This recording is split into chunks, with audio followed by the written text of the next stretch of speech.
Wakil Ketua Dewan Perwakilan Rakyat Daerah atau DPRD Kabupaten Indramayu, Jawa Barat, Abbas Abdul Jalil, menerima kunjungan Komisi 4 DPRD Kabupaten Lebak atau yang dikenal dengan Rangkas Bitung, Banten, yang dipimpin oleh Wakil Ketua DPRD Kabupaten Lebak, Banten, Ucu Suherman Haris, yang mengutarakan maksud kunjungan tersebut untuk dapat berbagi pengalaman berkaitan dengan bidang pertambangan dan infrastruktur. Dan Pansus 1 DPRD Kabupaten Tegal, Jawa Tengah yang dipimpin Wakil Ketua DPRD Kabupaten Tegal, Samsuri BH Nuryadi, dengan maksud membahas masalah mengenai desa. Kunjungan itu disambut oleh anggota Komisi B DPRD Kabupaten Indramayu.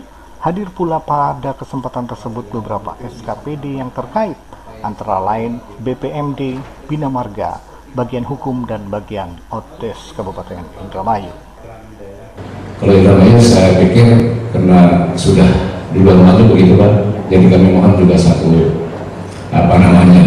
oleh-oleh yang harus kita bawa ke Lebak, dan tentunya kita berharap masukan-masukan yang dari Indramayu ini positif akan kita bawa ke Lebak supaya nanti juga sama-sama membangun ini yang paling terbaik rakyat.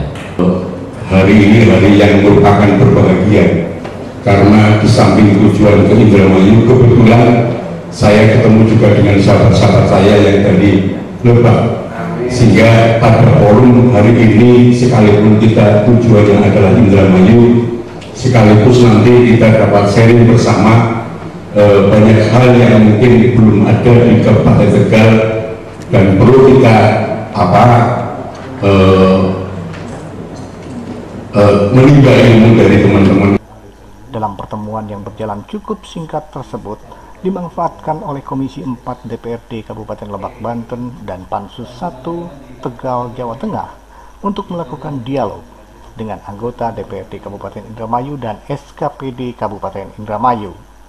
Diawali dari DPRD Kabupaten Tegal yang mengungkapkan bahwa di Kabupaten Tegal ada perda tentang kepala desa, perangkat desa, dan badan permusyawaratan desa, perda pembangunan kawasan pedesaan, dan perda pelatihan desa, sedangkan yang lainnya adalah peraturan bupati.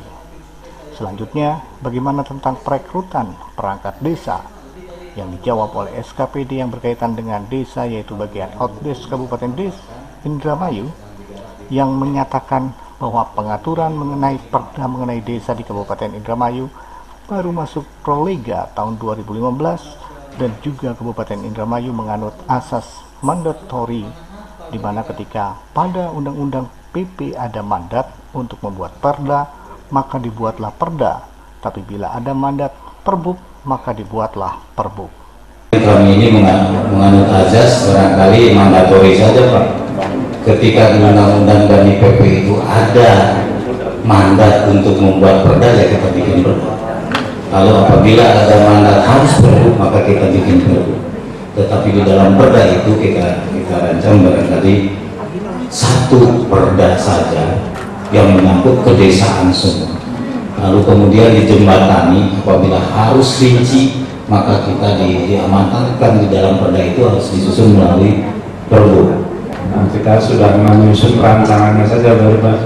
Rancangan peraturan desa ini, peraturan daerah tentang desa ini akan kita bahas pada masa persidangan 2 sekarang.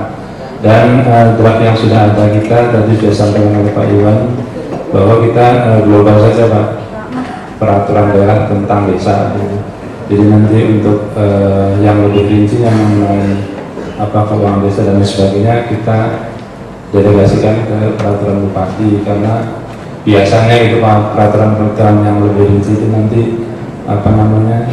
mobile kan sering berubah-ubah, sehingga untuk mempercepat pelaksanaan untuk kontinuitas pemerintahan di desa kita delegasikan ke peraturan bupati. Kabupaten Lebak menanyakan mengenai infrastruktur jalan dan mengenai perizinan pertambangan, serta pencantuman status agama pada KTP di komunitas suku tradisi.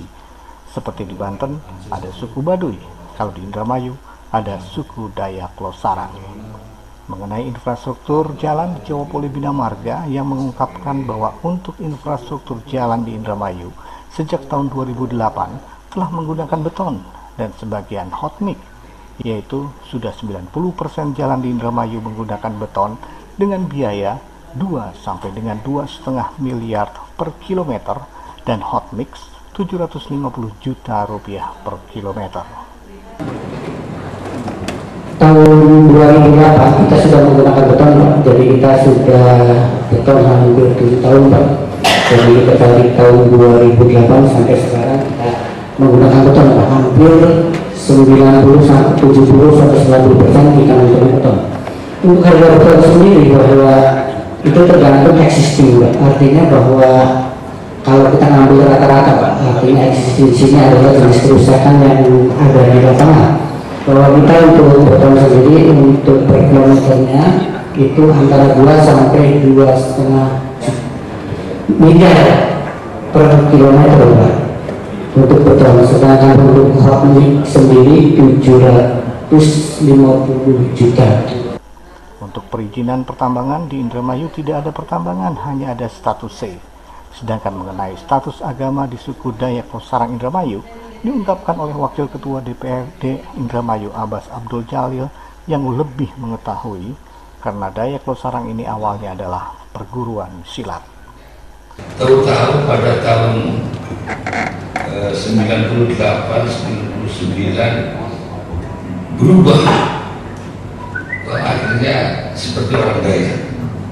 Nah itu makanya bagi saya untuk mereka, saya juga masih bingung apakah dia memang ada segandu, bahasanya segandu apa? Ya, sebumi segandu apa bumi segandu. Saya juga masih belum tahu. Tapi yang jelas dulu pada tahun 90-96 masih sering ketemu di lapangan, di masyarakat apabila ada pelatihan persilatan. Saya sebab kebetulan saya punya unit latihan di Losarang, dia juga berdomisili di Losarang. Itu Pak, untuk sekedar pengakuan tentang KTP Dayak Losarang. Sementara ini saya juga butuh nanti kalau ada baik yang itu apakah sudah ditetapkan warga atau dalam sebagainya. Sementara itu, dalam mengakhiri kunjungannya ke DPRD Indramayu, pihak DPRD Kabupaten Lebak dan Kabupaten Tegal memberikan cindramata yang diterima oleh Wakil Ketua DPRD Abbas Abdul Jalil, dan pihak DPRD Kabupaten Indramayu juga memberikan cindramata yang langsung diterima oleh perwakilan DPRD Kabupaten Lebak dan Tegal. Demikian Gunari Somad Maja melaporkan untuk Media Parlemen Indramayu.